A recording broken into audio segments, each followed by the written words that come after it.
Hey, welcome to the High Siren Pub. I'm Siren, and I'm here with some more creepy tales to tell. I got y'all with 4 more in this stream, so I hope you guys are comfy with your favorite drinks and snacks. If you guys don't want to miss out on the next stream, give that follow button a click. I will be chilling with y'all in the chat, so let's relax and enjoy the fright.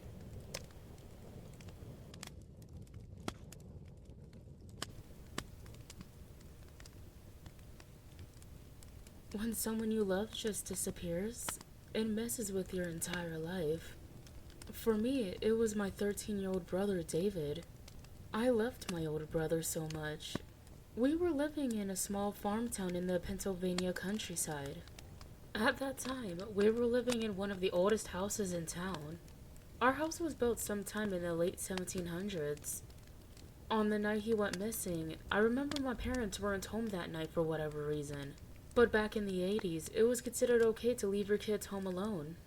Me and my brother were both sitting on the floor in the living room, listening to the radio broadcast. My brother asked me to fill him a glass of Hawaiian punch. After I went to the kitchen and poured him a glass, he had completely vanished from the living room. I remember that exact moment as clear as day. I thought he was playing a trick on me. I played along, but when I searched every room in that damn house, not a hair was out of place. He couldn't have gone outside because I was by the door the whole time, and the windows were sealed shut since by the previous owner. The basement door in the living room was wide open. The only place he could have gone. When I left to fill up his drink, it was shut. I was horrified of the basement as a kid because there's no electricity down there, and it literally looked like a dungeon.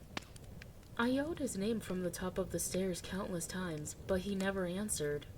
Even though I was 11, that basement still scared me. I remember that night, sobbing uncontrollably, and when my parents finally pulled into the driveway the next morning, I was still in tears when I told them about David. Mom and Dad checked the whole house. I then told Dad about how the basement door was wide open, and when he walked down into the basement, I remember sitting on the couch next to the basement door, hoping my dad would walk back up with David. But when Dad walked up those stairs, his face had gone completely pale. In his hands were my brother's clothes from the night before. I couldn't describe how horrified I was. He dropped them onto the ground and walked upstairs to where Mom was. I then got on the ground and crawled towards the clothes. Exactly what my brother was wearing before he disappeared. I sorted through them. Everything he wore that night. Shirt, pants, underwear, socks. Everything stripped from him. I could hear my parents' voices from upstairs. My mother then came sprinting down the stairs and got on the phone with the police. My dad ran outside and into the field. When the police finally arrived, the entire police team thought he must have gone outside and got lost in the nearby forest. But I knew for a fact he was in that house. The police officer spent weeks searching the woods and fields near our house. The police checked the basement, but said there was nothing. They closed the case about a half a year later. The entire town assumed it was a kidnapping. I knew it was something to do with that basement, but I could never get myself to go down there. After his disappearance, life continued for our family. We turned David's bedroom into a guest bedroom. I hated how my parents did that. It felt like they were trying to move on. I was unable to. Losing David was a huge damper over my entire family. Something that would hang over our heads our entire lives. Mom's way of coping with the grief was just erasing all memory of him. I hated her guts for that. Every time I looked at that basement door growing up, I could feel something behind it. I remember one day when I was 16, I was putting DVDs away in the living room. I was sitting a few feet away from that door and I smelled something familiar. The smell was seeping through the cracks of the door. It was what my brother smelled like. I got up and nearly ripped that door off the hinges. I ran downstairs into the darkness. The entire room smelled like David's old room. It was pitch black, but I knew he was in there. I started screaming his name. I screamed his name for hours until Dad finally came down. Dad couldn't smell it.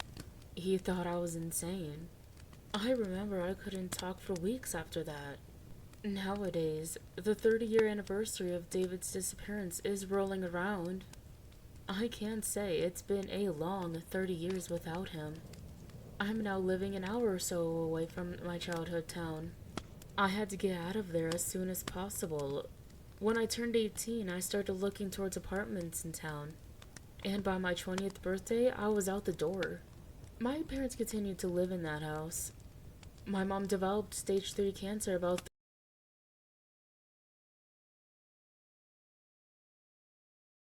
I can't say it's been a long 30 years without him. I'm now living an hour or so away from my childhood town. I had to get out of there as soon as possible. When I turned 18, I started looking towards apartments in town. And by my 20th birthday, I was out the door. My parents continued to live in that house. My mom developed stage 3 cancer about 3 years ago and was forced into a group home closer to the hospital. My father was given the option to move with her and sell the home, but he decided to stay there and continue farming. My mother and father had a tough relationship ever since I left the house, so Dad didn't mind the quiet. Later on, my dad fell off his tractor and broke his knee, and is now unable to walk without a cane. He then moved in with Mom, then sold me the land for free and insisted that I move back into that house. I wanted nothing to do with that house. I had to pay taxes for that house on top of my own taxes. I then allowed tenants to move in. They were a young couple, late 20s. Of course, my stubborn old man was angry with me for letting a desperate couple live in the vacant house. They've been living in that house for almost a year now, and they called me up last week complaining about a decaying smell coming from the basement. By that time, I had learned to adapt from David's death. I told them I'd check it out the next morning. That was the biggest mistake of my life. I woke up early the next morning and drove to the house. It felt odd driving back there. Those fields, it all felt so familiar. I tried not to think about how scared I was of that basement growing up. Fortunately, my dad finally added electricity in the basement. I pulled into the driveway. They were both waiting outside for me. They said it smelled like something was rotting down there. I had everything I'd be needing. Masks, medical gloves, eye protection. I worked as an air duct cleaner a few years ago, so I have some background knowledge. I walked into the house and headed for the basement door. I never seen what it actually looked like down there until now. I opened the door and I could immediately smell it. Something was rotting down there. I turned on the light switch. Ahead of me was an empty room. It was small, looked to be about 15 by 10 feet big. This basement has been haunting me for all these years. Seeing it with the lights on felt off. The walls were stone, except for one. One of the walls stood out. It was wood instead of stone. The smell was clearly coming from the wood. The wood was rotting. I walked over and I thought the best idea would be just to tear the whole wall down. I started tearing pieces of rotten wood off the walls. Light started to seep into the other side. There was a secret room in the basement. I stopped and in front of me I saw what looked like human flesh. I couldn't describe how horrified I was. I would rather go through hell than relive that terrible moment. I started smashing that wall with all the force in my body until it finally gave in. The creature in front of me, just the sight of it made me want to claw my eyes out. It was in a fetal position. The skin wasn't pale, it was white, and it looked like the flesh had been melted to the bones. The fingernails and toenails stretched halfway across the room. The worst part was that it wasn't dead, it was breathing. It was alive. "David?" I said in a terrified voice. It slowly lifted its head and looked at me. The face looked completely mutated, but those eyes were my brother's eyes. It tried to speak. It tried with everything in it. That thing was my brother Dave. I had so many questions. How was he alive? What did he eat? How could he breathe? What happened? I kept the questions to myself. That was my brother in that basement. This whole time, he's been in that basement. I didn't say another word to him. I ran upstairs and out to my car. I opened up my glove box and grabbed my gun. By the time I got downstairs, David had stood up, dragging his long nails behind him. "Julian," he growled. I then snuffed him out. At the top of the stairs were the tenants questioning the noise. They walked down the stairs to investigate. By the time I heard them scream, I was already out the door and backing out of their driveway. I didn't take out David because I was scared of him. I took him out because of how awful the situation was. That was 2 days ago. I've been driving ever since. The only time I stopped was to fill my gas tank. I don't know where the hell I am. Last time I checked, it said I was in Kansas. I don't know what to do. Should I join David in the afterlife, or should I try to move on? The most sickening thing is not knowing what happened. What happened? I kept asking myself. What the hell happened?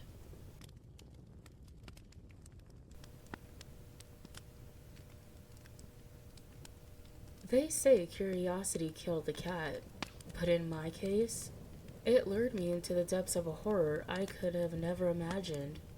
I was always a skeptic, someone who laughed at ghost stories and dismissed tales of the supernatural as products of an overactive imaginations. But what happened to me one bleak October weekend has forever altered my perception of reality. It all started with an invitation from my old college friend, Mark. He was an amateur historian with a particular fascination for abandoned places. When he called me one Friday afternoon, his voice brimming with excitement, I knew he had found something interesting. "Dan, you've got to check this out," he said. "I discovered an old mansion deep in the woods, about an hour's drive from the city. It's been abandoned for decades, maybe longer. The place is practically untouched." I agreed, more out of boredom than genuine interest. The thought of spending a night in a crumbling mansion seemed like a fun adventure, a break from the monotony of my 9-to-5 routine. We packed our gear, flashlights, sleeping bags, some food and water, and set off early the next morning. The mansion was every bit as eerie as Mark had described. Hidden behind a thick curtain of trees, it loomed like a shadowy behemoth, its windows dark and empty, the front door hanging on rusty hinges. The air around it felt heavy, charged with a sense of foreboding that made my skin prickle. We stepped inside, our footsteps echoing in the vast, empty foyer. Dust coated every surface, and cobwebs hung from the chandeliers like ghostly drapes. Mark was in his element, snapping photos and jotting down notes. I was wandering through the rooms, trying to imagine what the place had looked like in its prime. In one of the upstairs bedrooms, I found an old diary tucked in a drawer. The pages were yellowed and brittle, but the writing was still legible. It belonged to a woman named Eleanor Hawthorne, who had lived in the mansion in the early 1900s. As I read the entries, a sense of unease settled over me. October 3rd, 1902. There are whispers in the walls, voices that speak of sorrow and despair. I fear I am losing my mind. October 12th, 1902. Last night I saw her again, the woman in the white dress. She stood at the foot of my bed, her eyes hollow, her face twisted in anguish. What does she want from me? October 20th, 1902. I can no longer distinguish between reality and nightmare. The woman is always with me, her presence a constant torment. I fear I will not survive much longer. I shivered and closed the diary. The sun was setting, and the mansion's shadows grew longer, more sinister. I found Mark in the library, surrounded by old books and papers. "Mark, I think we should leave," I said, my voice trembling. "Leave? Are you kidding? We've only just begun, he replied, not looking up from his notes. I tried to argue, but he was adamant. Reluctantly, I agreed to stay the night. We set up our sleeping bags in the grand ballroom, a vast, empty space that felt cavernous in the dark. The night was cold, and every creak and groan of the old mansion seemed amplified in the silence. Around midnight, I was jolted awake by a faint whispering sound. I sat up, my heart pounding, and strained to listen. The whispers grew louder, more insistent, but I couldn't make out the words. Mark was still asleep, oblivious to the noise. I grabbed my flashlight and followed the sound, which seemed to be coming from upstairs. The air grew colder as I ascended the staircase, and the whispering became clearer. It led me to a small, locked door at the end of the narrow hallway. To my surprise, the key was in the lock. I turned it slowly, the old metal groaning in protest, and pushed the door open. Inside was a small room, empty except for a large mirror that covered one wall. The whispers were louder now, almost a chorus, but the room was empty. I approached the mirror, my reflection pale and ghostly in the dim light. As I stared into the glass, the whispering ceased, replaced by a chilling silence. Then, slowly, the surface of the mirror began to ripple, like water disturbed by a breeze. I stepped back, my breath catching in my throat. A figure emerged from the mirror, a woman in a white dress, her eyes hollow and her face twisted in agony, just as Eleanor had described. She reached out to me, her mouth opening in a silent scream. I was paralyzed, unable to move or look away. The woman stepped through the mirror, her form becoming solid, tangible. She moved towards me with an otherworldly grace, her feet barely touching the floor. I wanted to run, to scream, but I was rooted to the spot, my body refusing to obey. She stopped inches from me, her cold hand brushing my cheek. "Help me," she whispered, her voice a mournful wail that echoed in my mind. "Release me." In a flash, I was back in the ballroom, gasping for breath. Mark was shaking me, his face pale with fear. "Dan, what happened? You were screaming." I told him about the woman, the mirror, everything. He listened, his expression shifting from concern to disbelief. "Dan, there's no mirror in that room. I checked earlier." Desperate to prove I wasn't losing my mind, I dragged him upstairs to the locked room. But when we opened the door, it was empty. No mirror, no whispers, just a dusty, unused space. We left the mansion at first light, our spirits subdued by the night's events. Mark tried to rationalize what had happened, but I knew the truth. The woman in the white dress was real, her torment palpable, her plea for help etched into my soul. In the weeks that followed, I couldn't shake the feeling that I was being watched. At night, I heard whispers, felt a cold presence in my room. I tried to move on, to forget, but she wouldn't let me. Her image haunted my dreams, her mournful cries echoing in my mind. One night, unable to bear it any longer, I returned to the mansion. I had to know, had to understand what she wanted from me. The place was just as we left it, a decaying monument to forgotten lives. I found the diary again, flipping to the final entry. October 31st, 1902. I can no longer endure the torment. The woman in white is relentless. Her cry is a constant agony. I have decided to end it, to seek peace in death. To whoever finds this diary, beware the mirror. She is trapped within it, and she seeks to escape. I closed the diary with trembling hands. The mirror was real, and so was the woman. She had chosen me for reasons I cannot fathom. And now I had to find a way to release her, or face an eternity of torment. As I stared at the diary, the whispers returned, louder and more insistent. I felt a cold hand on my shoulder and turned to see her standing there, her eyes filled with sorrow.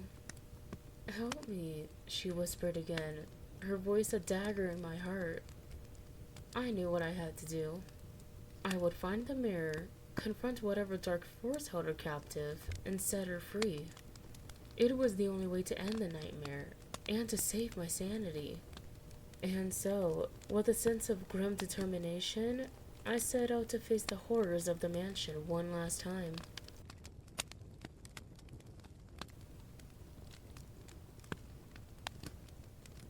I have always been drawn to the darker corners of the internet.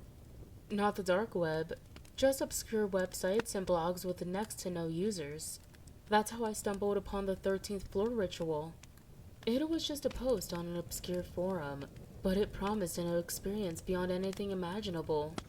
A glimpse into a world that defied explanation, with the promise of good fortune for those who followed the ritual steps correctly. I've archived the post, and while I won't link it here at this time, it reads as follows. Greetings. Below you will find instructions on how to perform the 13th floor ritual. They say if you perform the ritual correctly, you'll have good fortune, but at a cost. Some claim they've seen the other side, while others have vanished without a trace. So who's brave enough to try? Number 1. Find a building with at least 13 floors. It must have an elevator that can access all floors without restrictions. Number 2. Begin the ritual at 1 o'clock in the morning. This is 1 hour past midnight, also known as the true 13th hour.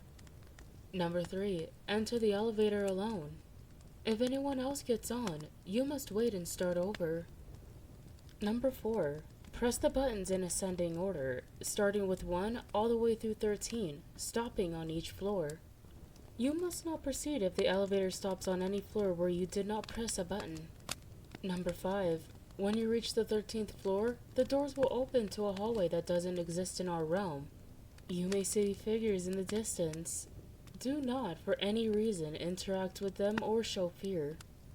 Number 6. Leave an object of personal significance in the hallway. The greater the significance, the greater the fortune. This is your offering. Number 7. Return to the elevator and do not for any reason turn around. Press the button for the first floor. If the elevator begins ascending instead, immediately press any other floor's button to disrupt the ascend. Number 8. Exit the building immediately after reaching the first floor. Do not look back. Do not go back. Ever. If you've made it past the final step, congratulations. You may now begin to experience good fortune. You can thank me later. Regards, M. After reading this, I called up my buddy, who I'll refer to as Steve in the story for the sake of anonymity.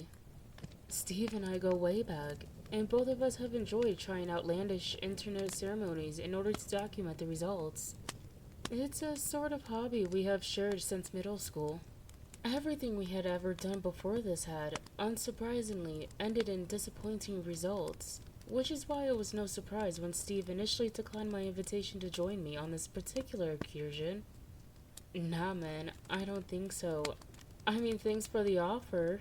But Kristen's mom's visiting from Vermont this weekend, and she needs me to help move some furniture to get her apartment ready, he told me. Plus, the post you sent says that only one person is allowed to perform the ritual. And it's not like anything ever happens anyway.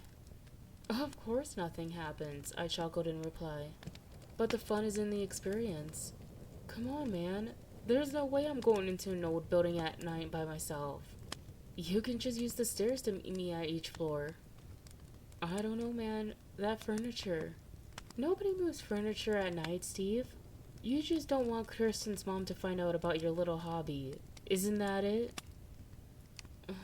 Maybe, Steve sighed. I could hear the hesitation in his voice.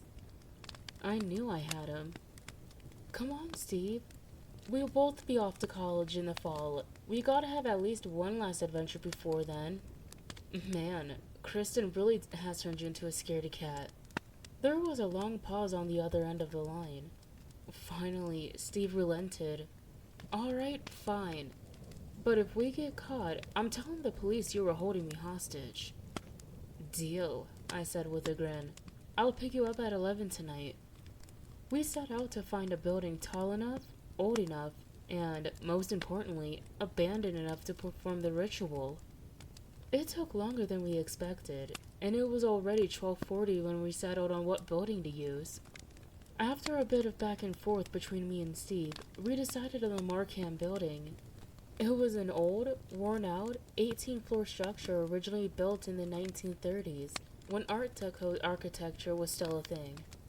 It was mostly unused nowadays, save for the first floor, which I believe operates as an insurance office during the morning hours, though don't quote me on that.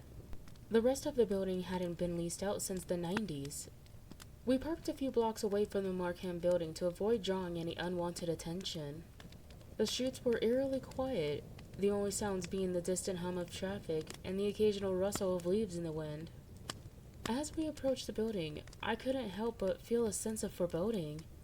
The Markham building loomed over us. I imagine it must have been one of the tallest, grandest buildings in the area during its time. But it was now marred by years of neglect and decay. Steve and I had anticipated that entering the building might pose a bit of a challenge, as the first floor was at least still in partial use, but this hasn't stopped us from getting into other similar locations in the past, though this would be the biggest building we'd ever force our way into. We could see through the glass doors at the entrance that the first floor was still illuminated, as if someone might still be inside. I pushed gently on the door, and to our surprise it gave easily, swinging open with no effort at all. Steve and I glanced at each other in a mixture of surprise, excitement, and nervousness. Steve quickly put his lock-picking tools back into his front pocket.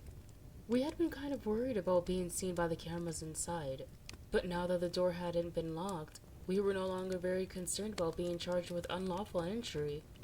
As for all we knew, the building was still open. In fact, we were now more concerned about running into an employee who might question us and what we were up to. Cautiously, we made our way through the entrance, past the receptionist's desk, and into the main lobby. It was not fancy. In fact, it was rather dingy, and also appeared to not have seen any improvements made to it since the mid-80s, when the building had last been renovated. What stood out in contrast to this, however, was a large, shiny, new silver elevator located on the far side of the room. Half expecting someone to come up from behind, we hastily made our way over to the elevator's metallic doors. "Why is it so new?" asked Steve, holding the flashlight I had given him, though it was currently pointless. "I don't know," I shrugged.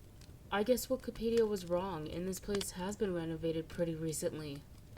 Heck, maybe even the other floors aren't abandoned either." Steve didn't reply, but the uneasiness in his face was very easy for me to read. The instructions were clear. At least 1 hour past midnight, I was to enter the elevator alone, visit the floors in a specific order, and never, under any circumstances, look back once the elevator reached the 13th floor. "Remember, you have to take the stairs and meet me on each floor," I reminded Steve. Yeah, I got it," he replied, rolling his eyes. I stepped into the elevator and pressed the button for the first floor. As the doors closed, I could hear the faint sound of Steve's footsteps as he made his way to the stairwell. The elevator began its ascent, and as it did so, I couldn't shake the feeling that I was being watched. I found myself glancing nervously at the mirror, half expecting to see a shadowy figure lurking behind me. But of course, there was nothing. Just my own rather pale reflection staring back at me. When the doors finally opened on the first floor, I was relieved to see Steve waiting for me. "Everything okay?" he asked, his voice tinged with concern. "Yeah, just feeling a bit creeped out in there," I admitted. "Let's keep going." I pressed the button for the second floor. The doors closed, and the elevator continued its journey. We repeated this process, following the sequence of buttons outlining the ritual. Each time the elevator stopped, I was greeted by Steve. He was always able to get to the next floor ahead of me, as the elevator took around an extra 20 seconds extra in the process of opening and closing its doors. I was also careful to never step out or for him to step in. I didn't want to do anything that could potentially force us to start over. We continued, floor by floor, until I reached the 12th floor. As the doors opened, I fully expected Steve to already be there, waiting for me, as he had been on all the other floors. But there was nobody there. Just a dark, abandoned office hallway. I didn't want to admit it to myself at the time, but I was scared. "Steve?" I called out softly. And as I did so, that feeling of being watched intensified. I could hear my heart beating loudly in my ears, and for a moment that prevented me from hearing something else. Eventually, I breathed a sigh of relief when I realized that I could hear Steve's footsteps echoing in the stairwell. He must have already started heading up to the 13th floor. I took a deep breath and pressed the button for the 13th floor. The elevator doors closed with a soft thud, and despite knowing deep down that this ritual was just a prank posted by some internet goof, I felt a shiver run down my spine. To me, the ascent felt slower this time, like the elevator itself was reluctant to reach its destination. When the doors finally opened, I was greeted by pitch blackness. The other floors had been dark, sure, but even then, there had still been some light coming through the large glass windows that lined some of the walls. My heart was beating quickly as I flicked on my flashlight to see what was ahead of me. Even though I was scared, part of me felt disappointed when all I saw was a hallway that looked completely normal for an abandoned building. The walls were lined with faded wallpaper, and the floor was covered in a worn-out carpet. There were many desk chairs stacked on top of one another in a corner, and a trash bin that appeared to be filled with paper, but otherwise, there was little else to see in the hallway. It was eerily quiet, and the only sound was the faint hum of the elevator behind me. I stepped out of the elevator, my heart resuming a more slowed and steady beat. I glanced around, again expecting to see Steve waiting for me, but the hallway was empty. I took a few cautious steps forward, my eyes scanning the area for any sign of movement. The air felt heavy, and there was still that lingering, unshakable feeling that something was there, watching me. I reached into my pocket and pulled out my grandfather's old watch.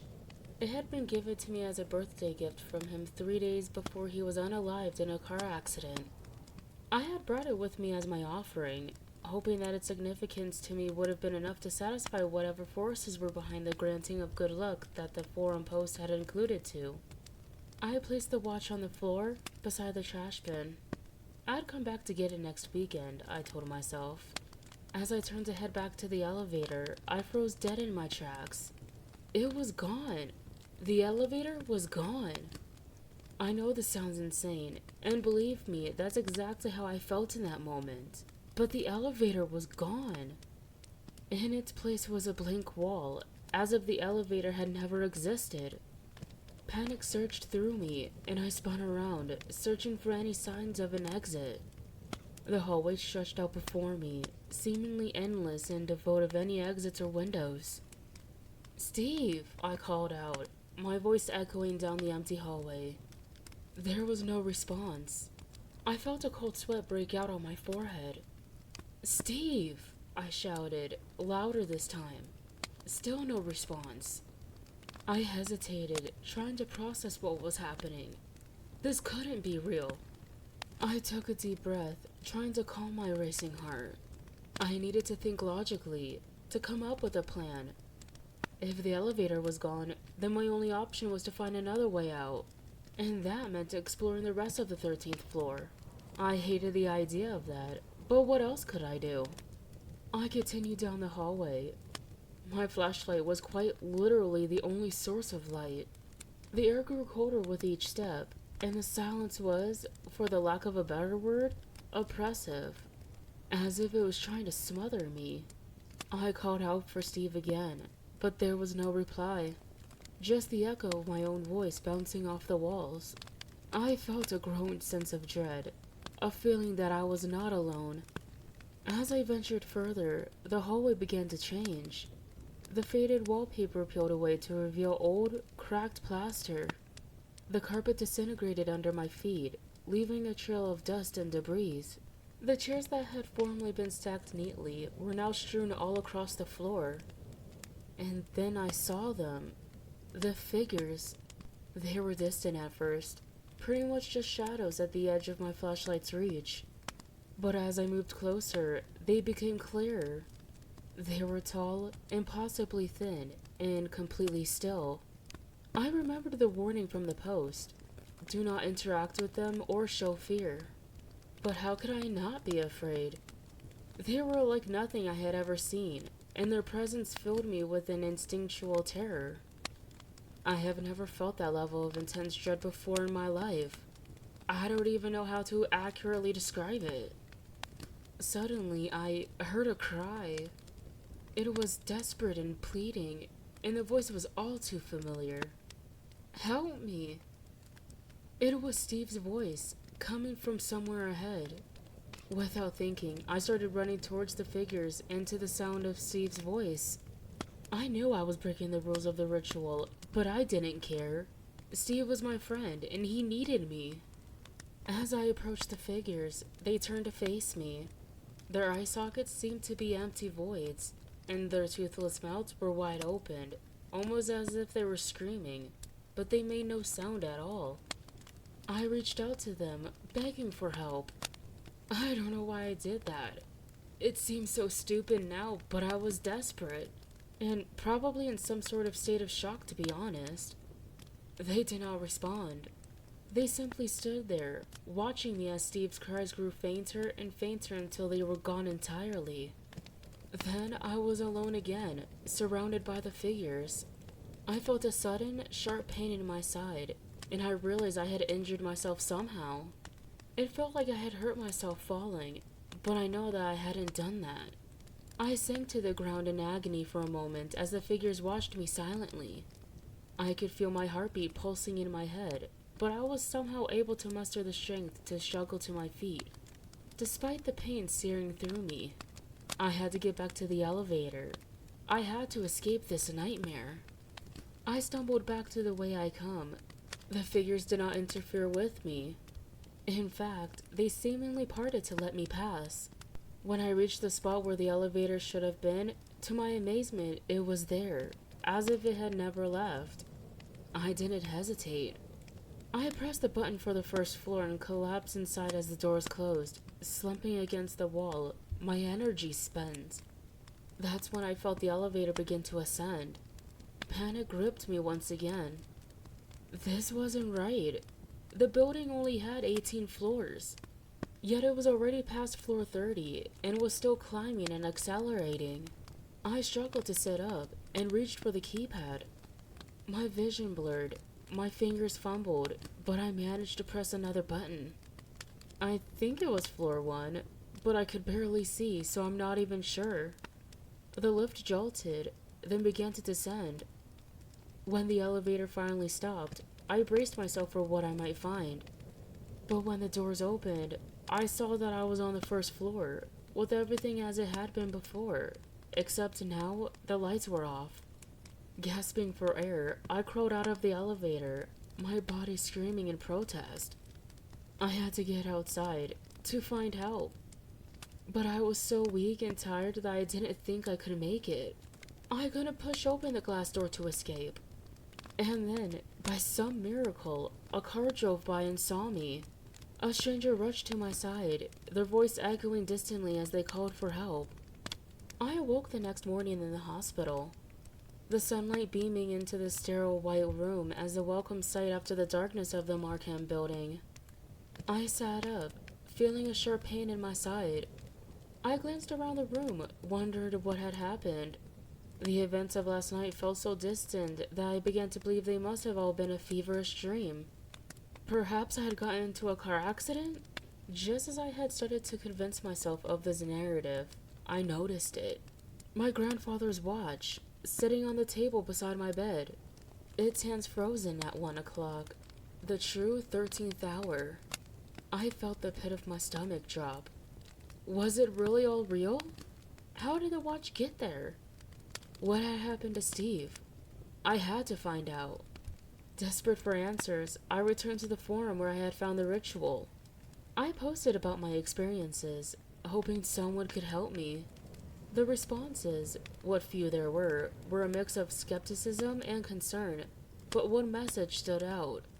It was from a user named M, the same person who had posted the ritual. "Congratulations," the message read. "You've seen the other side. But remember, good fortune comes at a cost. The figures you saw are now aware of you, and they will not rest until they have what they want. Be careful, and whatever you do, do not perform the ritual again." I realized then, with a sinking feeling, that Steve must have been the object of importance that I had left on the 13th floor. I had meant to leave my grandfather's watch, but somehow I had accidentally left Steve instead. So that's where I'm at right now. I don't expect any of you to believe me, obviously. Heck, I don't even know if I completely believe it myself. I've tried calling Steve hundreds of times now to no avail.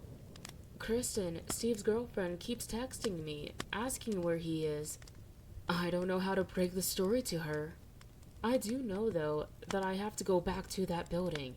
I have to perform that ritual again. I can't leave Steve there. I got him into this mess, and I have to be the one to get him out. The doctors say that I have to stay here overnight at the very least, but I can't wait that long. I'm just waiting for 11 o'clock tonight when I can sneak out of here with just enough time to get back to the Markham building by 1 o'clock. I know that this is just a forum to post stories that are preventing you from getting any sleep, but if any of you have any genuine advice on what to do or how to get help, please let me know as soon as you can. I only have 13 hours left before I have to go.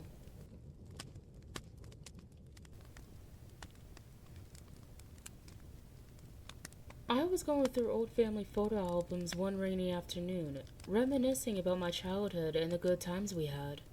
Each photo brought back memories of birthdays, holidays, and vacations. But then I came across a photo that made my blood run cold.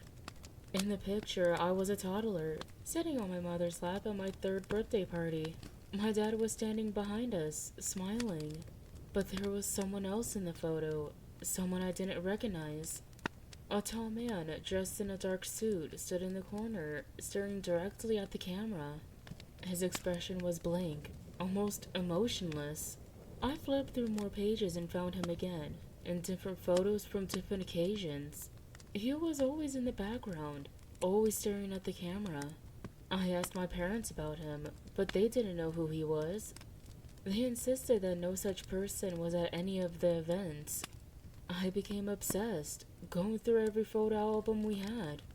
The man was in all of them, always in the background, always watching.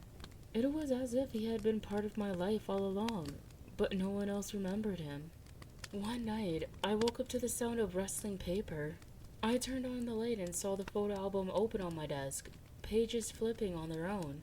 I got out of bed and approached it cautiously. The pages stopped on a photo I hadn't seen before. It was of me, in my bedroom, asleep. The tall man was standing next to my bed, looking down at me. I felt a chill run down my spine. How could there be a photo of me sleeping, taken from inside my own house? I backed away, terrified. Suddenly the room grew cold, and I heard a faint whisper. "You can't escape me," the voice said. I turned around and saw the tall man standing in the corner of my room, just like in the photos. His eyes were locked onto mine, and a sinister smile slowly spread across his face. From that night on, the tall man appeared not just in the photo albums, but in my dreams, and sometimes even in the reflections of mirrors and windows. No matter where I went, he was always there, watching, waiting. I burned the photo albums, hoping it would end the nightmare. But it didn't. The photos reappeared, charred and blackened, with the tall man still staring out from the corners. It was then I realized that he wasn't just a part of my past. He was a part of me, and there was no escaping him. One night, I woke up to find the tall man standing at the foot of my bed. He leaned in close, his breath cold against my face. "You belong to me now," he whispered. I bolted upright in bed, drenched in sweat, my heart pounding.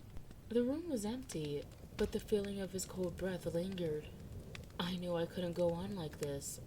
I had to find a way to rid myself of him.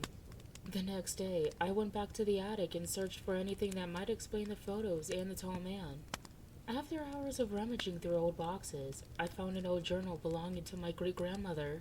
Flipping through the pages, I discovered that she had experienced something similar. Her entry spoke of a mysterious man appearing in her photographs, haunting her dreams, and slowly driving her mad. Her final entry was a desperate plea for help. "He won't leave me alone. I fear for my life, and for those who come after me. If you're reading this, beware the man in the photos. He is relentless, and will stop at nothing to claim you." My hands trembled as I read her words. I felt a mix of fear and determination. If my great-grandmother had faced this horror, maybe she had found a way to fight back. I needed to know more.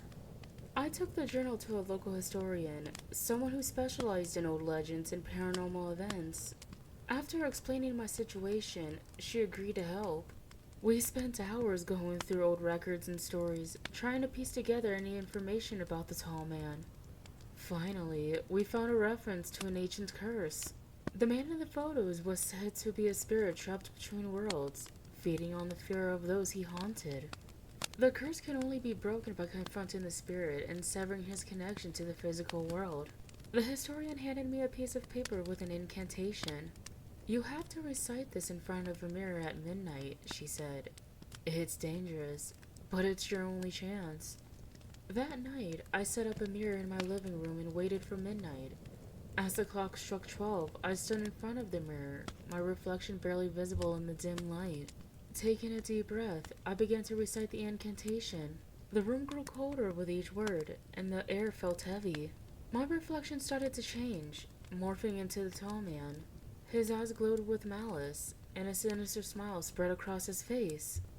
"You cannot banish me," he hissed. "I am a part of you now."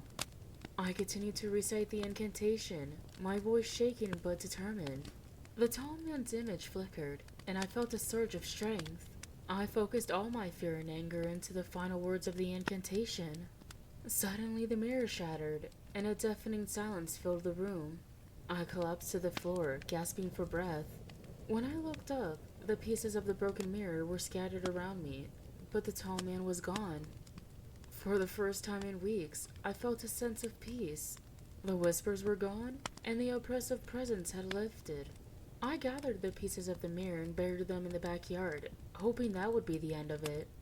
Days turned into weeks, and the nightmares ceased. I no longer saw the tall man in reflections or photos. Life slowly returned to normal, and I began to believe that I had truly banished him. But one night, as I was going through my phone, I found a photo I didn't remember taking. It was a picture of my bedroom, and there in the corner was the tall man, his eyes glowing and a smile on his face. A chill ran down my spine. I realized that while I might have broken his immediate hold, he wasn't truly gone. He was waiting, lurking in the shadows, biding his time until he could return. And so, I live with the constant fear that one day he will come back. I can only hope that when that day comes, I will be ready to face him again. Until then, I watch the shadows and listen for whispers, knowing that the man in the photos is never truly gone. That is all I have for you guys. If you want to enjoy these same stories separately, I have them posted over on my YouTube channel, Hi Siren Horror. Have a restful night, and I will see you in the next one.